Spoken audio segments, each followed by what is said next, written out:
Hey everyone, welcome to the Dr. Josh Axe Show. I am your host, Dr. Axe, and each and every week on the show, we dive deep into the science and principles and how to grow in body, mind, spirit, and take your health and your life to the next level. On today's episode, I'm going to be sharing the top things you need to do in order to maximize health in your 40s and promote longevity.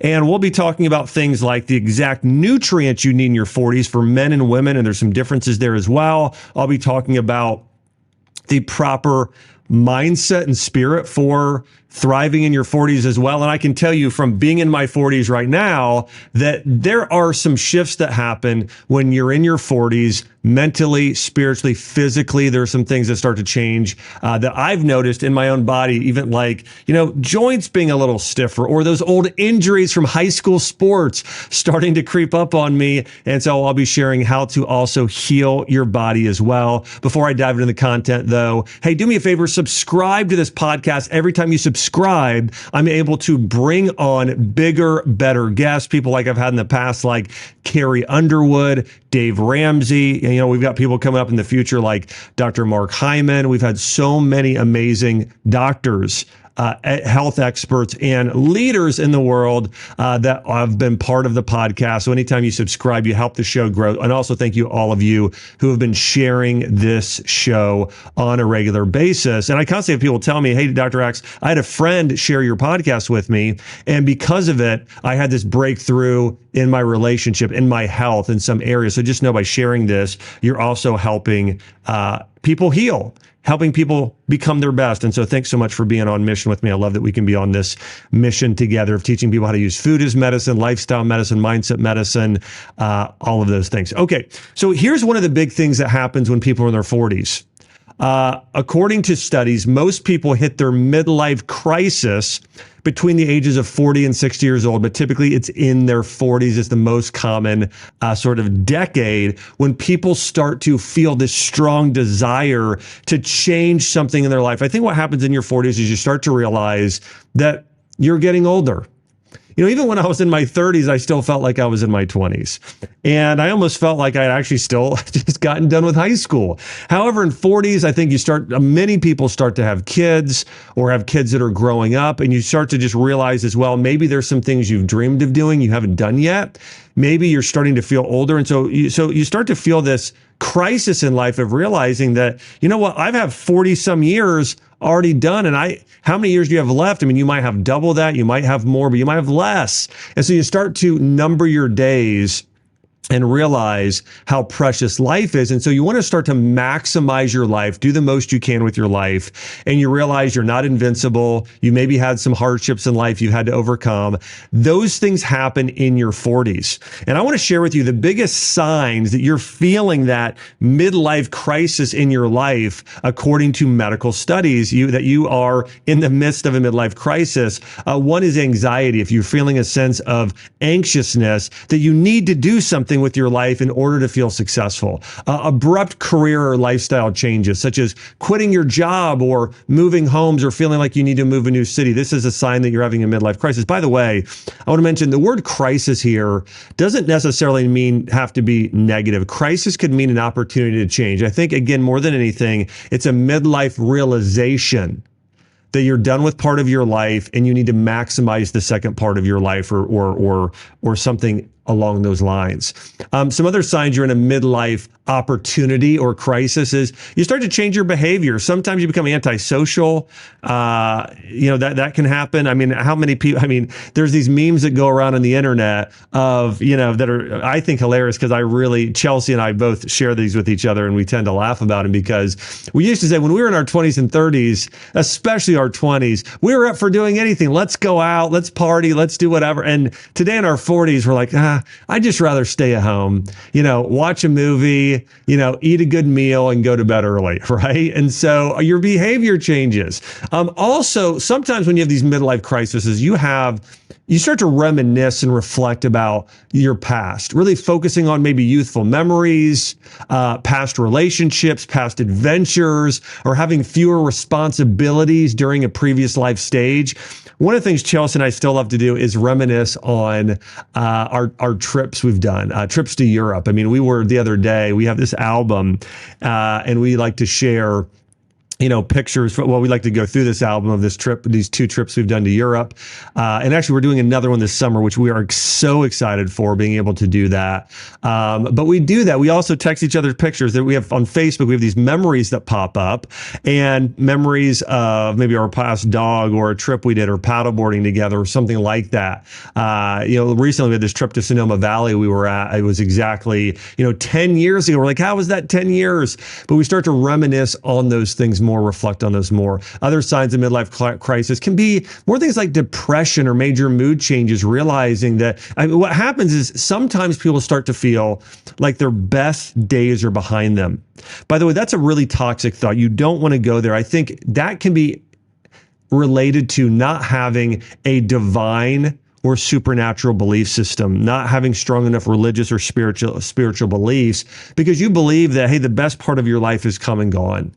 Versus saying, you know what, the best part of my life is ahead of me. I've got heaven ahead of me. I've got mentoring and raising up my kids and grandkids. I've got, I'm more wise now. Even though maybe I can't do as much physically, I can do more spiritually and mentally and in adding value to others. And so much of this is about your perspective. So if you want to optimize the second part of your life, or you're in the midst of a midlife crisis, you need to change your perspective. But depression or major mood changes can come about if you don't have the right perspective about your life moving forward. Here's another big sign of midlife crisis: dishonor to romantic relationships, avoidance, cheating, marital infidelity, filing for divorce. These are some things that tend to happen in midlife crises. And so, and again, I think a lot of this comes down to is, and a lot of this is you're turning internal and becoming more selfish. That can happen because you start to think about, well, my first half of my life didn't go the way that I wanted to. So I'm going to think more about me and make sure the second half does. The reality is, though, both scientifically and if we're pulling the Bible into this, that will not fulfill you. That will not make your second part of your life better. It won't make up for mistakes you made in the first part of your life. It will only lead to ruin. Instead, you want to focus on, how can I renew my marriage and my relationships to back when we were dating? How can I better pursue my wife? How can I make the second part of their life come true, their dreams come true? That will help you better navigate and flourish in this next part of your life in this midlife crisis. And then dramatic changes in appearance, behavior, and self-care can be warning signs. Excessive indecisiveness. You just don't feel like you can make a decision because you want to make sure you make right decisions for your future. Feelings of anger, boredom, emptiness, loss of purpose, nostalgia, resentment, sadness, or just feeling unfulfilled are signs of a midlife crisis.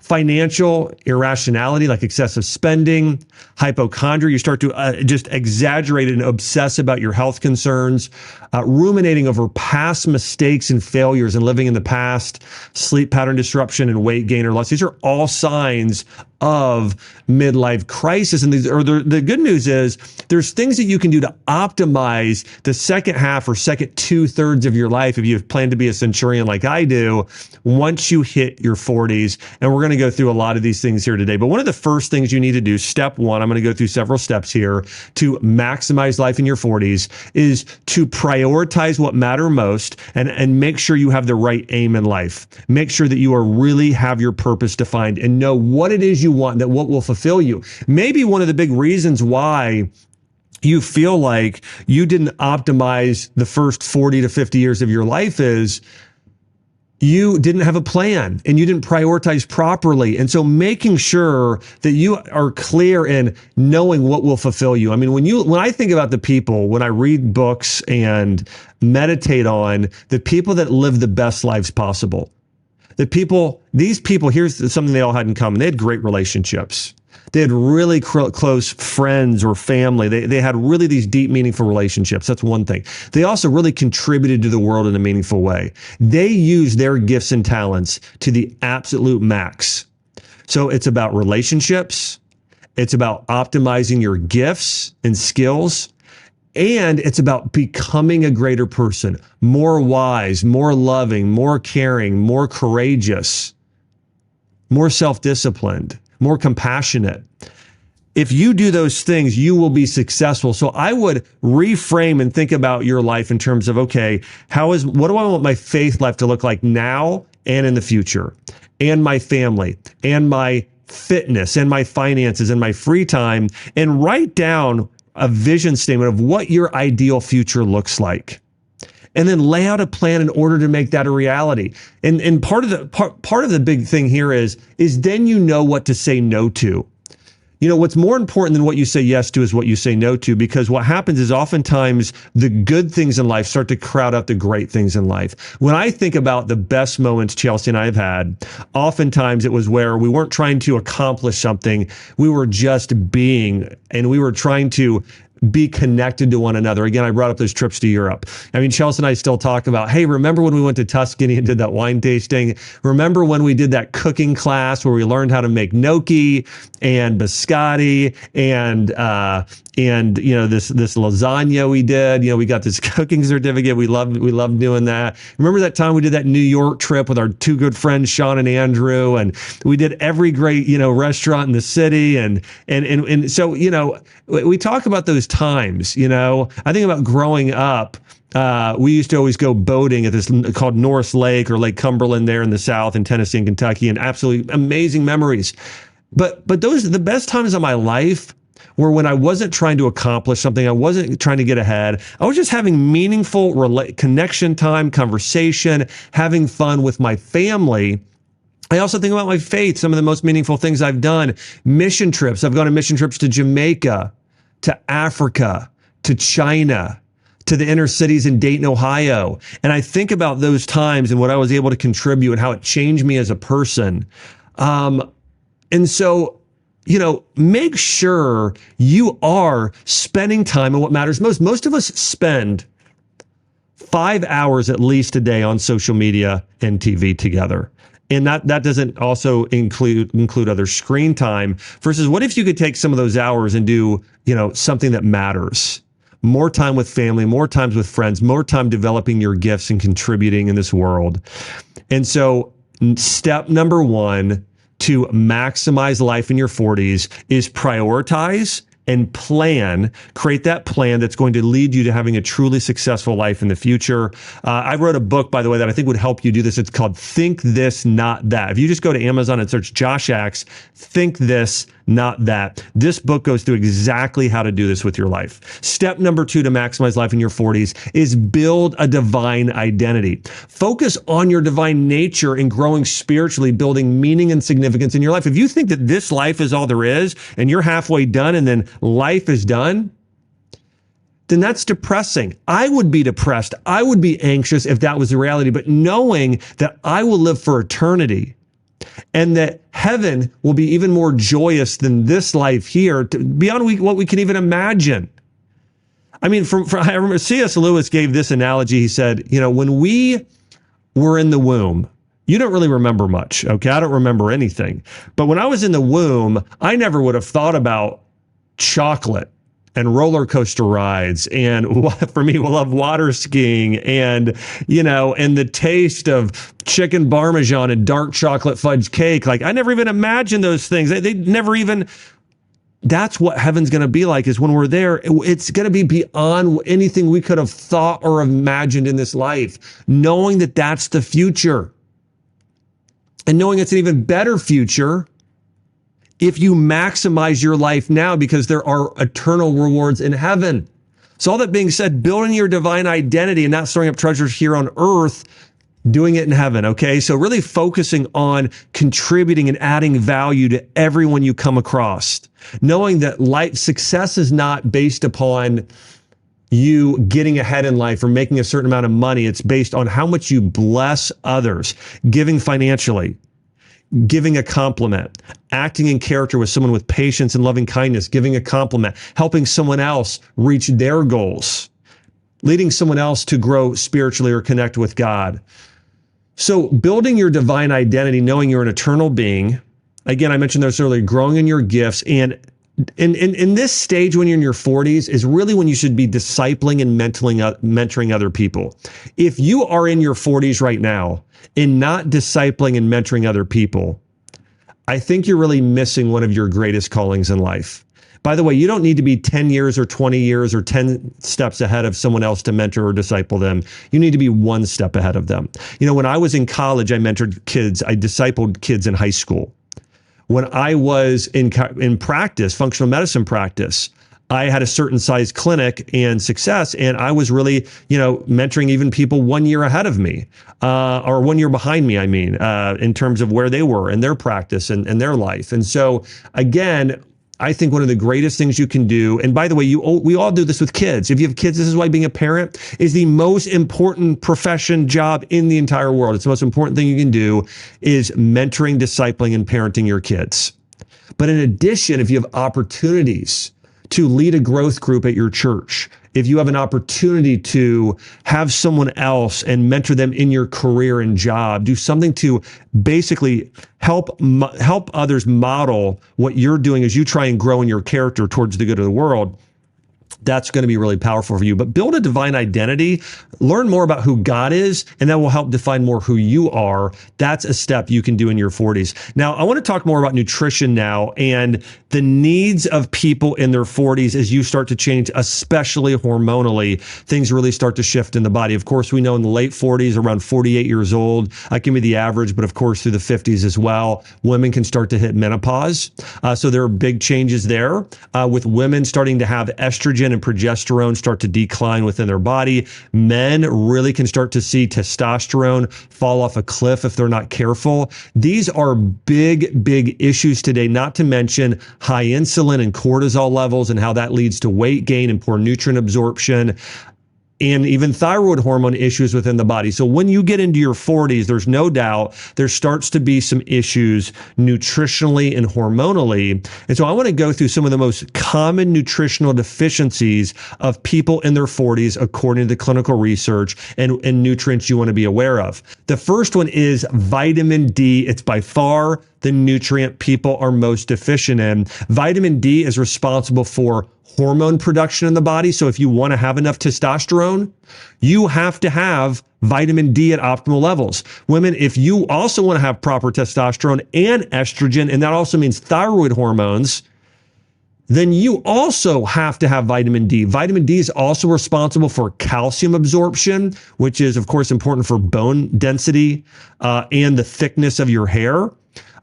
Muscle and nerve function, immune system health. Vitamin D is very, very important for immune health and for fighting cancer and reversing autoimmune disease. So all of these are important. But again, vitamin D is connected to all of those. Here are some ways to boost your vitamin D. Number one, spend more time outside. Spending time outside, going for a walk, a hike, a bike ride, or just stepping outside for 5 minutes to breathe in some good air, that will help your vitamin D levels. And I'm going to show a chart here, if you're watching on YouTube, that basically displays how many minutes per day based on the typical season in certain areas of the body. But basically, here's the rule. You want to go outside and get sun, but not burn your skin. Burning your skin increases your risk of melanoma and skin cancer. So you do not want to get your skin even pink. You can get just, again, a little bit of color, and then that's it. Okay. So in the summer months, you might get 20 minutes of sun. That's enough. Then cover up or put on some natural sunscreen, but you don't want to get burnt. By the way, people that are of African-American descent with black skin, people that are of Mediterranean descent with more, more of that, bronze colored skin. Here's the rule. The darker your skin is, the more time you need to spend outside for vitamin D creation and absorption. Okay. So if you have darker skin, you need to spend more time outside even than people with lighter colored skin in order to have optimal levels of vitamin D. Now, you also can eat foods that are rich in vitamin D, wild caught fish, especially salmon, sardines, and tuna, raw organic cheeses like sheep's milk cheese, egg yolks. Those are going to have vitamin D that you can absorb. And then taking a vitamin D supplement, most people need to be taking, adults, 5,000 IUs of vitamin D daily. By the way, in order to properly absorb vitamin D, you want to take it with magnesium and vitamin K2. So when you take a vitamin D supplement, it should at least have vitamin K2 in it. And then maybe you're getting magnesium via your diet or a multivitamin or as a standalone supplement. But remember, in order to absorb vitamin D, you also need vitamin K2 and magnesium. Now, here's a reality with vitamin D levels. By the way, the studies are all over the place. And so I'm going to give you two studies in particular, two or three, that sort of define and give you how prevalent vitamin D deficiency is. I can tell you this dietarily, 94% of people are not getting enough vitamin D in their diet. 94%. So starting off, almost everybody is to some level vitamin D deficient. I would say probably closer to that 92%. Now, according to some studies, around 50% of Americans and 70% of Europeans are vitamin D deficient.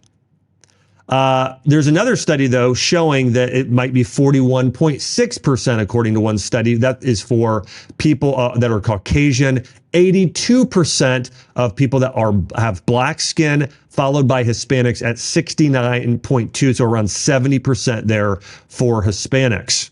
Now, if you have a medical condition like a weakened immune system, right now, you notice you have autoimmune disease, you've had cancer, you get sick with a cold or flu more often than you think you should, it's almost guaranteed that you have vitamin D deficiency. Listen, during COVID, there was a study out of Spain. By the way, Spain, people are outdoors more, okay? Spain, the sun is out a lot.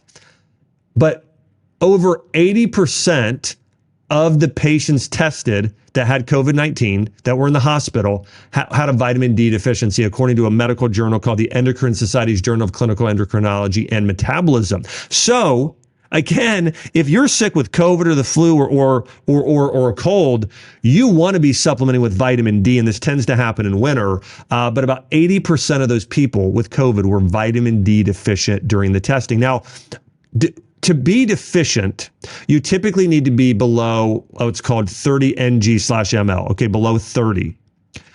Insufficient, though, so this means that, okay, you're not severely deficient to be able to help, your bone, something that's going to lead you to osteoporosis immediately or other issues, but you're still insufficient. Your body doesn't have enough, is anything below 50 ng/ml.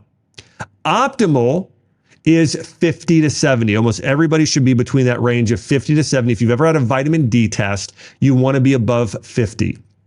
And if you want to do something that's very therapeutic for somebody with cancer or heart disease, sometimes you want to be doing even levels of 70, 80, 90, up to 100. Now, if you are over 100 ng/ml, you have too much vitamin D, which is incredibly rare, but can happen in very rare cases. But again, and I encourage you, if you're in your 40s, get a vitamin D test. It's so easy. You can get one at home, do it, and you have your results back in a week or so. And you want to really thrive for that 50 plus range, or that 50 to 70 range of vitamin D levels. And if you don't have it, you typically want to supplement again with that 5,000 IUs daily, and eat the foods we talked about, the organ meats, the egg yolks, things like cod liver oil, mushrooms like shiitake, maitake. Those things can all help optimize. Of course, the wild caught fish as well, like salmon and sardines, will help that as well. Optimize your vitamin D levels. Again, for your hormones, men low testosterone, women estrogen, progesterone, you want to make sure you optimize vitamin D. The next set of nutrients that most people in their 40s tend to be deficient in are magnesium and calcium. Of course, bones start getting weaker, according to studies, after the age of 35. Okay, so once you hit 35 years old, your bones start getting weaker. And magnesium is responsible for over 300 cellular and organ functions, including certain types of methylation and cellular health, which is important for longevity. So if you want to live a long time and your 35 trillion cells to be functioning properly, you need magnesium. Magnesium is also responsible for relaxation, healthy bowel movements. You'll notice a lot of times people in their 40s start to have more constipation and irregular bowel movements. Magnesium helps, typically 300 to 600 milligrams daily. I like a chelate the best, or a food-based magnesium bound with spirulina. I also like glycinate. And of course, citrate can be good for bowel movements, and threonate be good for more brain function. But I like one that has multiple amino acids called a chelate, or if not like that, a glycinate, probably the best. You can get calcium from your food. That's the good news. Cheese, yogurt, kefir, sardines, leafy green vegetables, salmon with the skin on. But those green leafy vegetables, wild fish, and dairy, that's where you're getting your calcium. And then magnesium from green leafy vegetables as well. So just know, if you want to build magnesium and calcium together, spinach, especially steamed, or kale or chard, where you're steaming these green leafies. Watercress is another good one. Eating those, that's where you're going to get the highest levels of magnesium, calcium. In addition, yogurt. So yogurt is going to have both beans, nuts, and seeds like walnuts, wild fish, figs, avocados, and dark chocolate for optimal levels of magnesium. This is also, of course, magnesium is incredibly important for heart health. Incredibly important. The next is potassium. Potassium plays an important role in regulating blood pressure, as it reduces the blood pressure raising effects of sodium. And potassium and magnesium together really help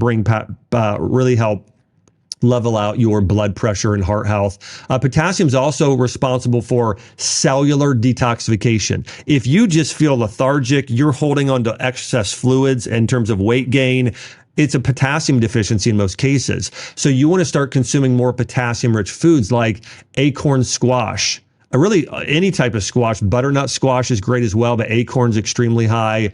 Spaghetti squash, white potatoes, red potatoes, sweet potatoes, lentils, beans, spinach, and watermelon, and coconut water.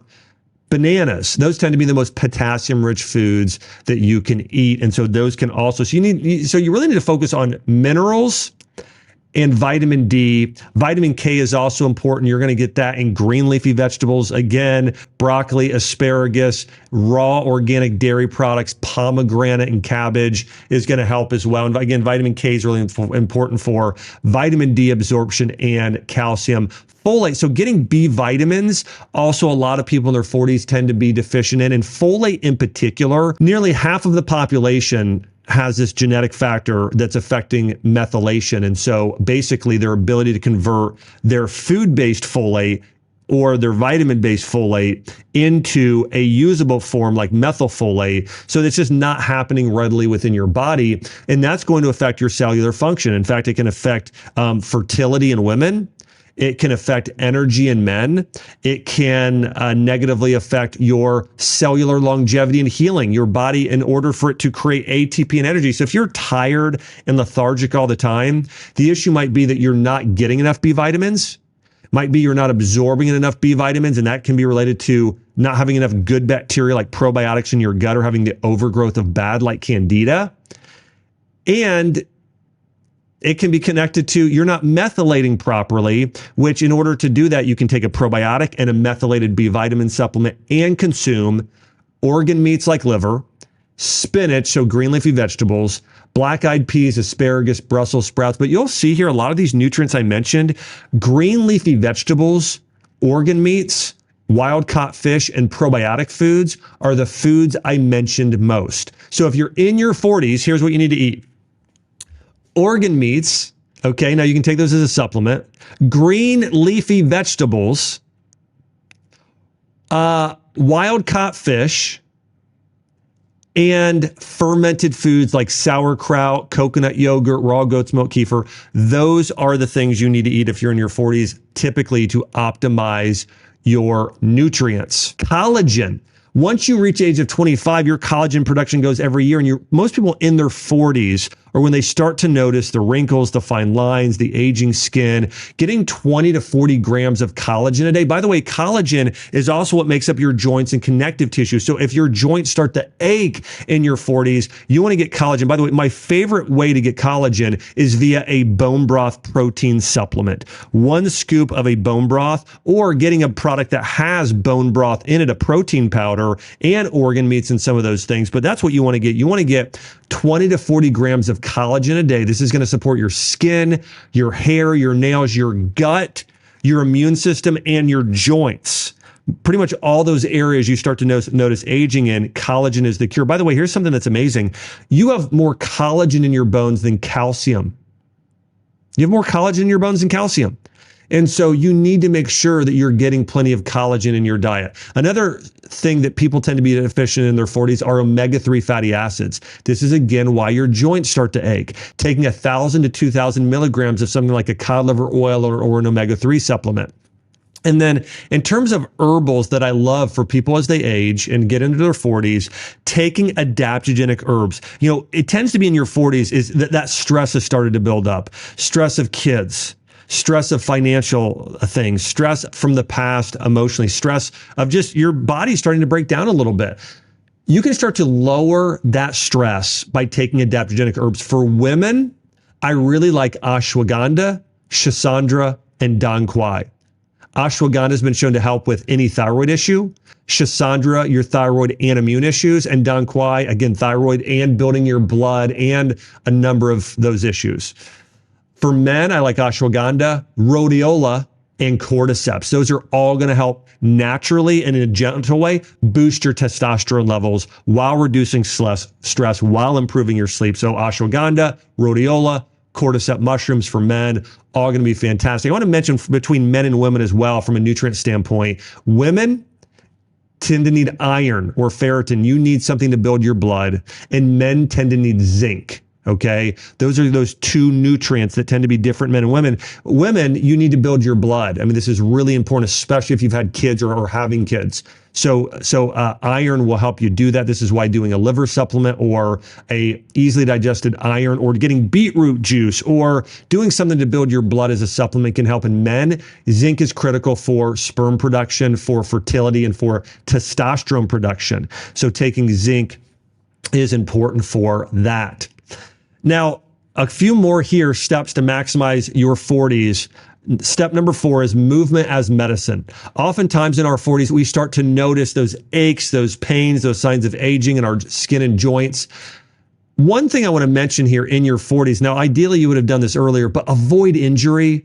Get out there and work out, but do things that are easier on your joints. Going out there and still doing CrossFit workouts and marathon training and doing things where you're just that you're prone to injury, don't do it.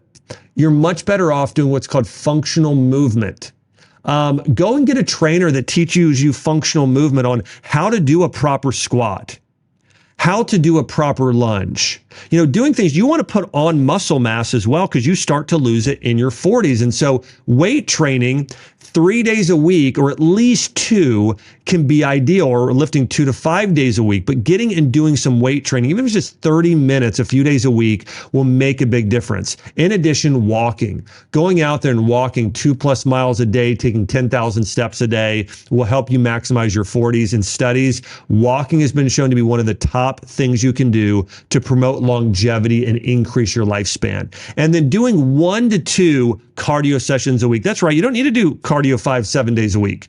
But if you can do 1 to 2 more intense sessions, like a 20-minute Peloton, HIIT training, that sort of exercise routine, that will help. You want to increase something called your VO2 max. And that's going to be where you're maybe going to go really hard for 2 minutes, then easy, or take a minute, a break for an entire, 1 to 2 minutes, and then hard again. So that's sort of what you want to do there. You want to do things to increase your VO2 max. That helps your longevity, helps you live longer and stay fit longer as well. But again, to stay fit in your 40s, Spend time in a pool, swim. That's fantastic. Spend time on a bicycle, going out there and biking outdoors. Do things like swimming and biking, not running, ideally, or if you can, again, do it on a track, something that's very easy on your joints. Go out and walk, go out and do weight training and functional movement for longevity. That's going to help you live longer and optimize life in your 40s. So step number 5 here is more preventative healthcare measures to promote longevity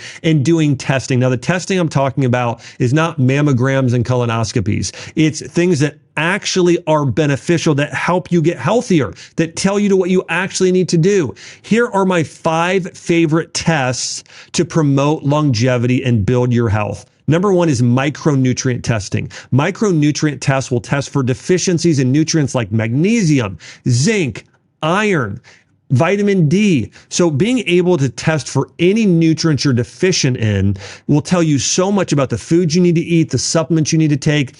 Consider getting a micronutrient test, also known as an organic acids test. Number 2, test your fatty acid profile, specifically your omega-3 to omega-6 ratio. If those ratios are off, you have too much omega-6, not enough omega-3, it's going to cause inflammation or cause something called inflammaging, where you age too quickly. So get a fatty acid profile. Number 3, do a genetic test for methylation. Look to see if you have the genetics to where you're not methylating properly and you're not converting nutrients like folate and other B vitamins into their ideal forms that your body can actually utilize. Number 4, get a GI map that tests the health of your gut microbiome to see the ratios of good bacteria like probiotics and bad bacteria, yeast, fungus, parasites that might be overgrowing within your system. That will tell you a lot about even the amount of probiotics you should be taking and the amount of dietary changes you need to make. And number 5 is a hormone panel.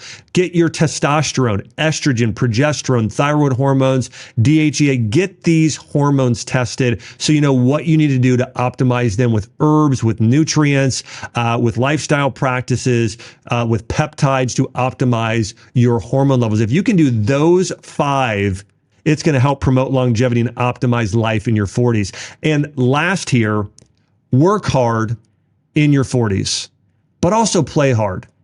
Really focus on creating meaningful moments and great family traditions. Cherish time with your kids and family, and you'll never get these years back. I saw this video that was done by Jordan Peterson where he talked about, listen, your kids are only, 0 to 5 years old for that 5 years.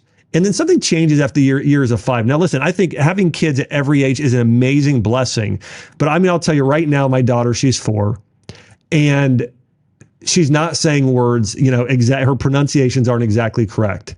And I love it, right? This when kids are talking when they're 2 years old and 3 years old. It is such a fun time, such a precious time right now because we have this, our 5-month-old, Chelsea and I. Chelsea's, sleeping with her a lot of nights, and our daughter, we're about to stop doing this, but my 4-year-old right now, we've been doing some co-sleeping with her, and so I've been sleeping with her in bed, and it's just so special. I read books to her in bed before we go to bed, tell her stories, and, there's extra cuddles and just those meaningful moments. And so this is something that, again, I think that we just really need to be aware of how short life is and how precious these moments are, and maximizing our days, doing everything we can to create meaningful moments with family and friends, and doing great family traditions. Chelsea and I now are really aware of the things we want to do around Christmas, around Thanksgiving, around the 4th of July, around Easter, around birthdays, doing things, and not just those, but, around family dinners. Like we do family dinners. You can't watch TV. You can't be on your phone, connecting and talking about life over dinner. So create those meaningful moments, time to pray over your kids, pray during dinner time, do things that matter. So go out there and work hard in your 40s, use your gifts and skills to change the world, but also play hard, love hard, have great, create time for your family to really have great moments where you're not on your phone, where you're not working, where you're just there, present, connecting, loving your family members. If you can do that, you're going to maximize life in your 40s, 50s, and beyond. Hey, I hope you've enjoyed this episode. You know, I think for myself, being in my 40s now, I'm very aware of how precious life is. I mean, I can't believe how my now 4-year-old went from 0 to 4. I mean, I feel like she was just born yesterday. I mean, the time flies so fast. We want to maximize our time, but part of the way we do that is optimizing our diet, our nutrition, our spiritual growth, and just generally our growth in life. And I hope that my show, this podcast, is helping you do that. I want to say thanks so much for tuning into my show here, the Dr. Josh Axe Show.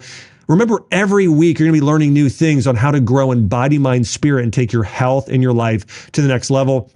If you're not subscribed, you're missing out. Don't forget to subscribe here. I've got some unbelievable guests coming up and some great solo episodes, a lot diving into advanced nutrition principles, cellular health, and mindset, and so much more. So don't forget to subscribe, like, and share this with someone in their 40s. Maybe tag it somewhere. You know, if you post this on Instagram or somewhere, you know, or Facebook, say, hey, you got to listen to this episode on how to maximize your 40s. Thanks so much for sharing this and being on mission with me. I'll see you on the next episode.